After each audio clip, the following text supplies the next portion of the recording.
Hello, and welcome to Preparing to Survive and Thrive Homesteading channel with Charlie B. So, guess what today is? Today is a Wednesday, and it is your call to action.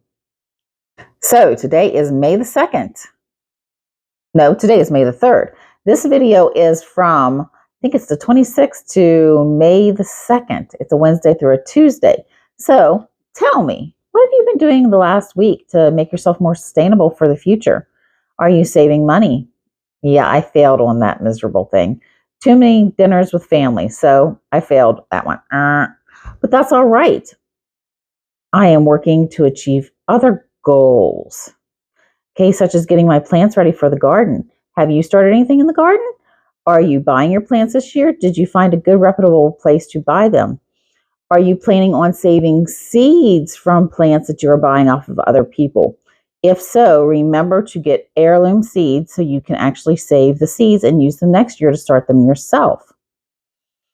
Are you doing anything around the house to make the house more productive?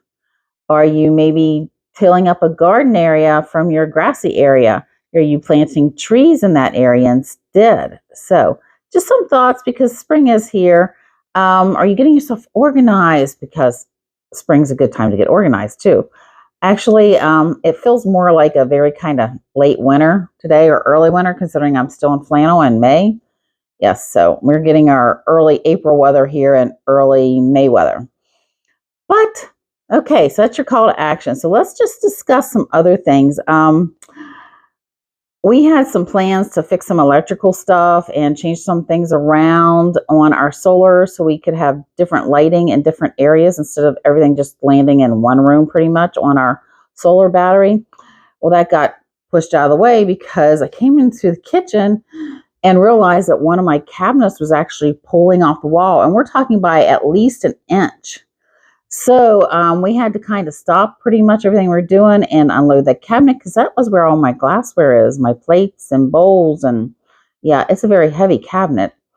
So we had to fix it. And that took a good bit of time to get it fixed up because it's a very heavy cabinet. But I did shoot some quick little videos to show you how I did it, as in show you what it looked like before and what it looks like now. So hang on. I'm going to show it to you.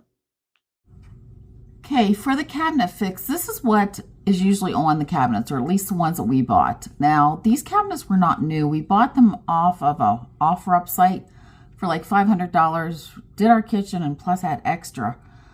And what we ended up doing, let me show you here. I got to move to a different cabinet. So this is the cabinet that we fixed.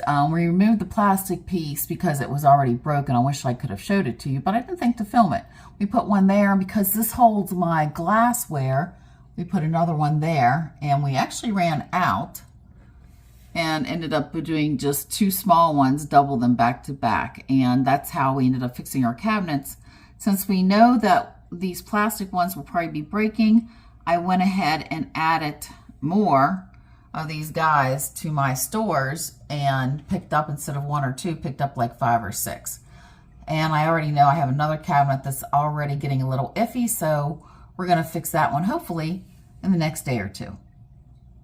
Okay, so that was our little job on a Sunday, and it was a rainy day, and yep, we got that done. We did get a little bit more stuff done, but didn't exactly kind of get the electrical issues that we wanted to done. I didn't get my sweet potatoes planted, so that kind of gets pushed off to another day. That's okay, because we will get it done. You know, every time, everything has its place and time, and we will get it done, and if we don't, then we'll find a different route to take.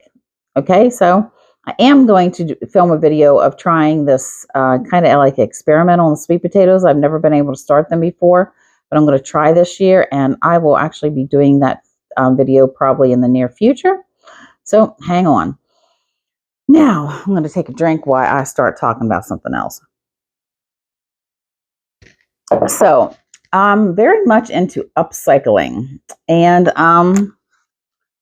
you recognize what this is? Well, before I smashed it to Hades and back. Nope, I'm not playing pirate with y'all or looking out, but I could do that. That'd be fun for the kids. But I take these little guys and also paper towel rolls and use them as fire starters. Now, how else do I do that? Well, hold on, let me show you one other thing. So how do I turn this into a fire starter? Yes, it is paper and it is cardboardish, but it doesn't light the best by itself. So what I do is when I fry something like maybe some deer steak or potato cakes or anything like that, fish cakes, um, anything that I fry and I have leftover grease that I can't strain and use it, because it's not a deep fryer, it would just be in a pan, such as maybe avocado oil or lard or even butter if I had some of that mixed in. Something that I'm not going to reuse, what I do is I scrape it into this metal pot. It used to be a pressure canner and I warped it so it doesn't sit flat. I can't use it anymore. So now I just fill it up with paper towel and I don't even know what you call these things, but yeah.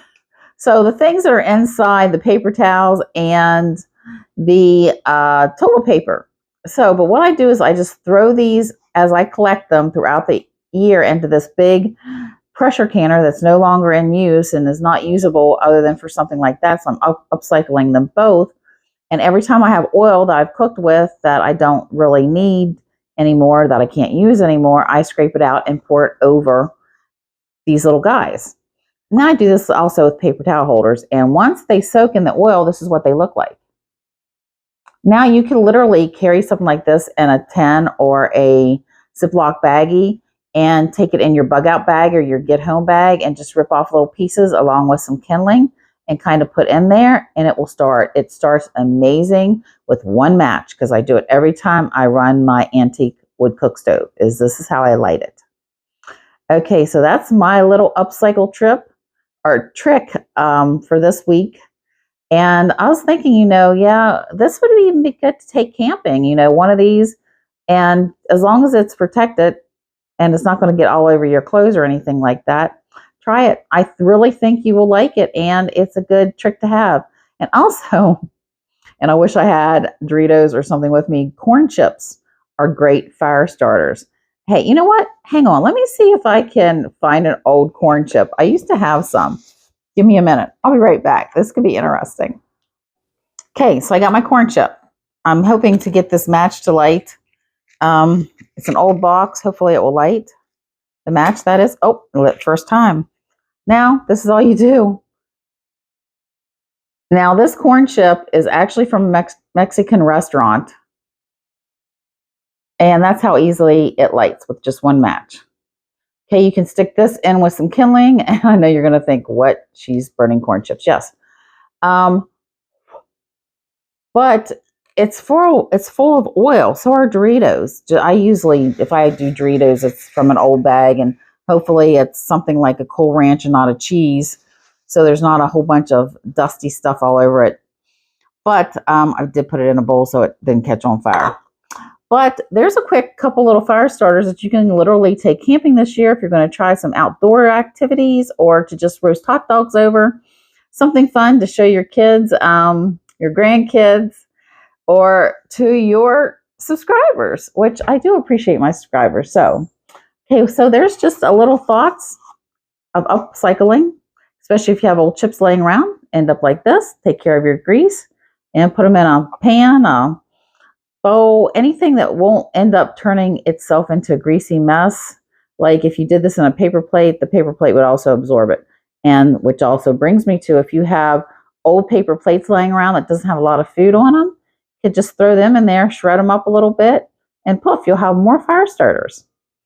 Okay, well, remember, if you like my content, please like, share, and subscribe. And so there's some of my thoughts for the day, a little bit more lighter than what we usually talk about. And hopefully you enjoyed it. And if you have any cool fire tricks, please let me know how you're lighting your fire.